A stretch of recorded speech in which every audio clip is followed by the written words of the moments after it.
घोदेगिरी block सभागृह जिलापाल द्वारा जनसाधारण जनशुणाणी। घोदेगिरी ब्लॉक सभागृह कंधमाल जिलापाल श्रीजुक्त अमृत रुद्राज तत्वावधान एक जनसाधारण जनशुणाणी अनुष्ठित होईछि। उक्त जनशुणाणी बालिकड़ा उपजिलापाल श्रीमती रीना प्रधान, अतिरिक्त आरक्षी अधीक्षक श्रीजुक्त बलभद्र दीप, अनुसूचित जाति और जनजाति प्रकल्प अधिकारी श्रीजुक्त कृपा सिंधु बेहेरा, घोदेगिरी गोष्ठी उन्नयन अधिकारी श्रीजुक्त मनोज कुमार देवता, तहसीलदार श्रीजुक्त रंजन कुमार साहू और घोदेगिरी समस्त प्रशासनिक अधिकारी उपस्थित रही जनता जनशुणाणी होता। एथिमध्यरु जमीजमा संबंधी जलसेचन, आवास योजना घोदेगिरी लोकसंपर्क विभाग पुनरुद्धार और घोदेगिरी सांबादिक स्थायी जमी घर प्रदान एभली भाव में 103 अभियोग पत्र दि जाइछि।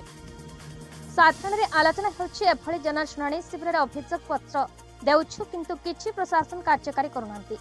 जनसाधारण अभियोग जिलापाल सरकार आमको आम अधिकार दिया। घोदेगिरी N Rajaram report, BE news Odisha.